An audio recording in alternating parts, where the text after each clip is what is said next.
زیادہ میں جدا ہو نہیں سکتا، اب اس سے زیادہ میں تیرا ہو نہیں سکتا، بس تو میری آواز سے آواز ملا دے، بس تو میری آواز سے آواز ملا دے، پھر دیکھ کہ اس دیش میں کیا ہو نہیں سکتا۔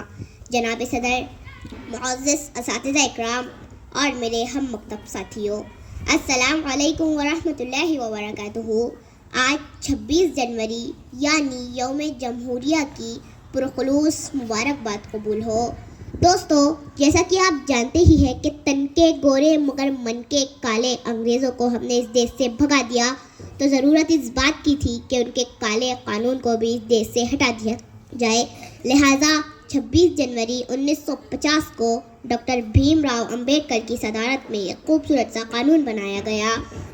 دوستو، دیش یا تو موبوکریسی سے چلتا ہے یا پھر ڈیموکریسی سے۔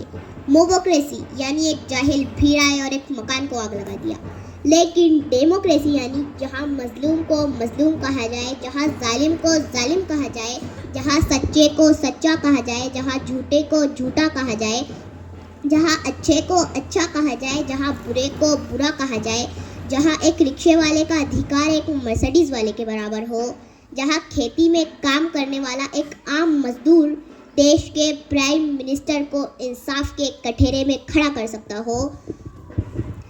لیکن اپنے دل پر ہاتھ رکھ کر سچ سچ بتانا کہ اس خوبصورت سے قانون پر عمل کیا جا رہا ہے؟ نہیں۔ کیوں؟ کیونکہ سیاست اس وطن کی اس قدر گندی نہ تھی پہلے، ردائے مادر ہندوستان میلی نہ تھی پہلے، مگر پہلے سیاست میں لفنگے بھی نہ آتے تھے، گلی کے چور اچکے جیب کترے بھی نہ آتے تھے، جو ہوتا تھا شریف انصاف پہنتا تھا وہی کھدر، جو باعزت ہوا کرتا تھا بنتا تھا وہی لیڈر، مگر اب تو شریف انصاف کی گنجائش بہت کم ہے اور سیاست میں وہی آتا ہے جس کے ہاتھ میں بم ہے۔ تعصب کو بڑھاوا دینے والے رہبروں بولو، ضمیر و ظرف کے سوداگروں اپنی زباں کھولو، تمہارا فرض کیا ہے اور یہ کیا کر رہے ہو تم؟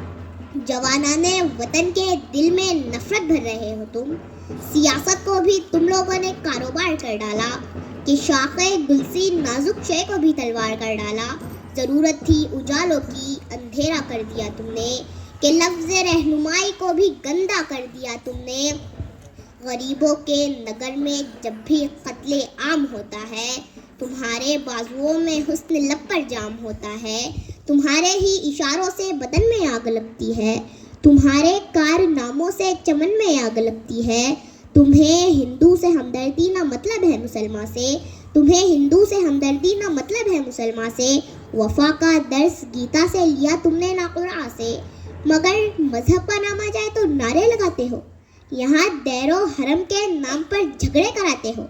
چلایا جنگلی قانون انسانوں کی بستی میں، گرے ہیں مندر و مسجد تمہاری سرپرستی میں۔ میں شاعر ہوں، جو دیکھوں گا وہی ہر بار لکھوں گا، تمہیں غدار لکھا ہے تمہیں غدار لکھوں گا۔ غلطی ہماری ہے کیونکہ ہم دیش کی حفاظت کے لیے صحیح مالی نہیں چنتے۔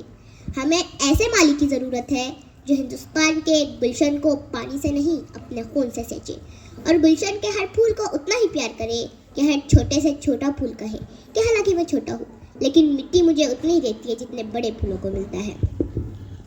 دوستو، ہندوستان عزتوں کی وہ چادر ہے جس میں لاکھوں دھاگے لگے ہوئے ہیں۔ اب اگر کوئی اپنی پسند کا دھاگا نکال لے تو اسے اس کی پسند کا دھاگا تو مل جائے گا، لیکن چادر تار تار ہو جائیں گی۔ یہ نفرت بری ہے نہ پالو اسے، دلوں میں خلش ہے نکالو اسے، یہ نفرت بری ہے نہ پالو اسے، دلوں میں خلش ہے نکالو اسے، نہ تیرا نہ میرا نہ اس کا نہ اس کا، یہ سب کا وطن ہے بچا لو اسے۔ شکریہ۔